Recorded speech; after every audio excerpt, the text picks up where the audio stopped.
Now, to talk about all that other stuff and how we might be able to waive that is Rea Hederman. Rea is Executive Vice President at our sister think tank in Ohio, the Buckeye Institute. They do a fantastic job. They've got a little more of a challenge up there in Ohio. But he was previously with the Heritage Foundation in Washington and is one of the most knowledgeable people I know in terms of healthcare, but specifically about these state innovation waivers that are available under the Affordable Care Act, also known as the 1332. If you want to impress your friends, just call it 1332. Have insider knowledge, not to be confused with the 1115s. So Rea is going to talk to us about what is possible, what are other states doing, and then we can get into a conversation about how can Georgia utilize this process. Right? Thanks, Kelly. So when I was in graduate school, I remember my dean telling me when they were doing a presentation about what you should study, and the dean of our graduate school said you should study healthcare. If you don't start studying it today, at some point in your career you will be studying it, whether you're in politics or business. And I think those words are true. And quite honestly, I had enjoyed taunting my friend Jonathan Williams a few minutes ago and said, I'm glad you tax guys had about 3 days because healthcare is back in the news. So, you mentioned the president's actions yesterday. So my disclaimer is everything in my talk is accurate as far as I know till 7 a.m. Eastern time. Anything that has come out of Washington the last 3 hours, I simply have not yet read about or have been informed about because healthcare is changing very quickly. And what I want to talk about is basically how states can think about working around some of the dysfunction in Washington. What the Affordable Care Act did was kind of take unprecedented control of mainly the individual health care market from a lot of states. Did a lot of big components, but the individual health market and Medicaid expansion were two of the biggest impacts. But inside the Affordable Care Act, in Section 1332, is what was called state innovation waivers. And this would allow states to basically escape some of the requirements in the Affordable Care Act that insurance was forced to offer if states did certain things subject to certain guide rails. And, I'm going to say that 1332s are not a silver bullet. It's not as good as going back and Washington and fixing it completely. But right now, it seems to be a good chance for a lot of innovative states to think about how to fix part of the markets that we were discussing about. What is going on with the individual market? How can you help people that need to get care? How can you help people with Medicaid that may not be getting adequately served? Those are possibilities that are now on the table in 1332s. And whether or not a state chooses to pursue a 1332, let me tell you the actual practice of thinking through what your state can do is going to be invaluable. Because one commonality that came out of Washington for every health care bill was punting as much responsibility from D.C. back to the states. I was working on another paper with a friend at Mercatus Institute, and we're saying you go through, whether it's the MacArthur Amendment from the House, aspects of the Better Care Act from the Senate, you take a look at Graham-Cassidy, they all involve some aspects of block granting responsibility to states to take care of their individual markets. So you need to think through, how are you going to do it? We believe in federalism, so I'm hoping that people in Georgia have a very different alternative than the single-payer systems that Vermont and California have been thinking through. But if you're not thinking about this now, then when this block of money comes, you're already going to be behind the 8 ball. So there are 4 guardrails of state innovation waivers. So a state has a lot of things they can do, but very quickly you must cover a comparable number of residents. Coverage at least is comprehensive, coverage must be at least as affordable, and you can't increase the federal deficit. So those are considered the 4 guardrails of the Affordable Care Act. What's interesting now is some of the guardrails have been greatly weakened as the ACA has taken effect. For example, the comparable number of residents, guardrail number 1, has been greatly weakened because we've seen a lot of people simply leaving the individual market. The individual market peaked in 2016. We've seen it declining even before President Trump was elected office. And a lot of these people that are no longer purchasing insurance in the individual market are middle-class people. The second thing is that the Obama administration issued federal guidance. And so guidance is basically how that administration is going to interpret these guide rails. And the Obama administration took a very, very restrictive approach on how it was going to do this. So, for example, the word comparable. Comparable could mean a million people. It could mean 900,000. The Obama administration said comparable number of people is going to be a floor. It had to be above. They also basically went beyond that and said it doesn't matter if you're covering more people. It depends on what type of people you're covering.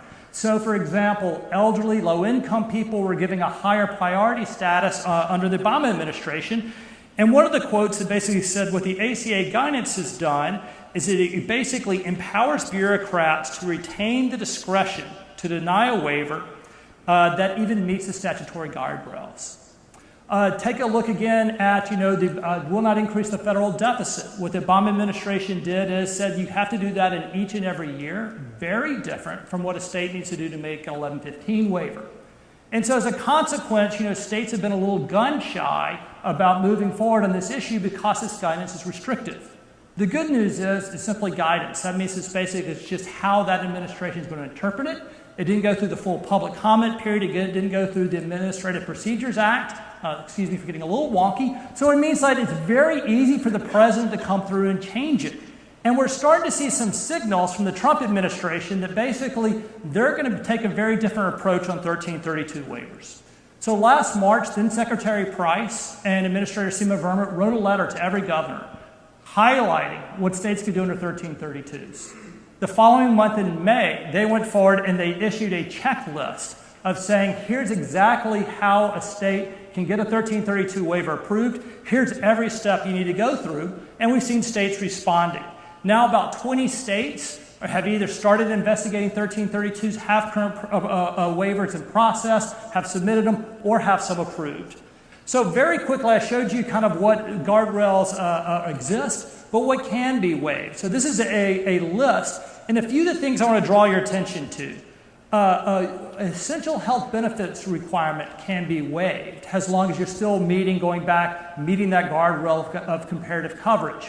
And so this is important because basically it would give a state the ability to, again, go back to some of its pre-existing insurance mandate requirements and be able to work with HHS to say, look, we think that our state, this is the needs of our population. We're going to define what makes an essential health benefit compared to the federal government. So it returns that authority to the states. We're also seeing that the idea right now, as you know, that what Obamacare does is takes a lot of metal tiers, bronze, silver, gold plans. This says states can waive those, and we actually see a lot of states looking at that. States can basically go with a single risk pool. Unfortunately, what provisions states can't waive are some of the big things that have really driven up the price of insurance, community risk pools, pre-existing conditions, guaranteed rating. So, it's a tool in the toolbox with a lot of rich possibilities that we're starting to see. So there's a current list of 1332 waivers, and I want to say that there's been a couple that were submitted and then withdrawn. The two I want to focus on is for right now is the Alaska and Minnesota reinsurance waivers. So, we heard Georgia talking about creating a high-risk pool. And so Alaska, in the summer of 2016, before the presidential election, Alaska saw that, quite frankly, its individual insurance market was in a death spiral. So they had the state legislature pass legislation to try to figure out a way to get federal funds to be able to create a new state high-risk pool to lower individual health insurance premiums. They submitted their 1332 waiver in December to President Obama, and it was approved by the Trump administration this summer. When that happened, you saw a whole lot of other states taking a look saying, this is a good idea. Minnesota followed suit, and then the last few months, you've seen a whole lot more from Iowa, Oklahoma, all starting to submit reinsurance waivers. And again, the Trump administration has published a guide saying how you can do this. And states have kind of done it uniquely, but the concept remains the same. Using some of the federal dollars coming through subsidies, pulling high-risk people out, trying to lower premiums for everybody in an individual market, and Alaska saying, look, it appears to be working. The approved premiums much lower because of the reinsurance waiver. I said Oklahoma's was withdrawn because Oklahoma basically submitted an expedited waiver asking for HHS to approve their waiver in about 3 weeks. Apparently, Oklahoma doesn't understand how DC has ever worked, and they withdrew it last week in part because they wanted the waiver to affect this open enrollment period, which is just pretty much impossible for anything to get through HHS. But Oklahoma, I think, has some really bold ideas because they basically formed a task force and said, look, we haven't expanded Medicaid, but let's take a look at how we can address our health care. And they looked at it with 5 guiding principles: increase state flexibility, decrease state costs, better innovation, better health outcomes, and greater choice and individual freedom. So they're very much taking a free market approach. So some of the things they've been looking at is getting rid of the subsidy structure, because the subsidy structure right now is very much based on income. So what this means is if you're a low-income person, you don't care as much if your premium is going up 90% because you're only paying 10 cents on the dollar. Where if you're a middle-class family who's not subsidies, you care a whole lot if your premium is going up 30, 40, 50%. So Oklahoma is saying, look, we know this is bad economics. Let's replace this with a flat credit based solely on age and a little bit on income. But it's a flat credit which encourages people to do better shopping instead of lower income people being completely insulated and not caring if premiums are going up. They also are looking at expanding health savings accounts, being able to create health savings accounts to encourage people to be able to buy insurance. They want to be able to repackage dollars from the federal government, and they're getting rid of basically the subsidy structure from 300% to 400% of the federal poverty level. So they're making the benefit available to lower income people and trying to help higher income people by lowering premiums to the high risk pool health savings accounts. So that is something that Oklahoma is starting to really explore. They haven't fully submitted the waiver, but they issued that guidepost. They did their immediate waiver simply looking at reinsurance they just withdrew. But that's something saying, look, you know what, we can repackage these subsidies, offer a flat credit similar to the Senate health care plan, create health savings accounts, and that's the way they said we can start offering health care to people that could be in the gap population to start looking at Medicaid population. Let me talk about Iowa. So Iowa had their original waiver, basically. They submitted basically a cry de coeur, a cry of the heart in June, which is there's a whole bunch of technical documentation that has to accompany 1332 waivers, actuarial analysis, public comments. And in their first waiver, Iowa said, screw it. They took President Trump's executive order that said, ameliorate all the harm from the Affordable Care Act. And that's what Iowa put as their technical documentation. And then they were saying, that's not really right. That's not really an actuarial analysis saying your people are hurting. But it shows that the Iowa market had been devastated. And so what Iowa did, and they said, you know what? We're going to do a little bit what Oklahoma did, create a flat premium. But one of the things they did is said, we're not going to go from 0 to 300% of poverty. We're going to get a flat premium to everybody on the individual market. So even people above 400% of poverty would get this individual premium. And they said, we're only going to use money from the federal government. So it'll be interesting to see how Iowa goes farther, because they actually wrote in and said, if these cost-sharing reductions are available, we're going to use that to lower premiums. Oklahoma was doing the same thing. And now that that money is no longer available, they're going to have to figure out a little bit more the source of funding. But Iowa said we're only going to use federal funds to pay for the subsidy program. And so Iowa basically has been pushing the ball forward, saying, look, let's try to figure out a way to give a flat tax credit to help everybody in the individual market, something that I think my friends at Heritage, my former employer, have been talking about for a long time. Trying to equalize a little bit of the health care treatment from businesses that offer group coverage to the individual market. And then finally, going back to the guardrail question, the other thing Iowa did in their waivers pending is Iowa challenged the federal government. Iowa basically said President Obama and then Secretary Catherine Sebelius broke the statutory law of the Affordable Care Act by allowing grandmother plans, basically allowing certain special enrollment periods, an attempt to prop up the political popularity, bring people in. So Iowa said, you know what? HHS has established a precedent of violating the statutory text that restricts what states can and cannot do. Therefore, let us operate a little bit outside those guardrails, because clearly the precedent has been set. So I don't think that's a good thing for the rule of law, but it shows how big some of these states are thinking and where they're going.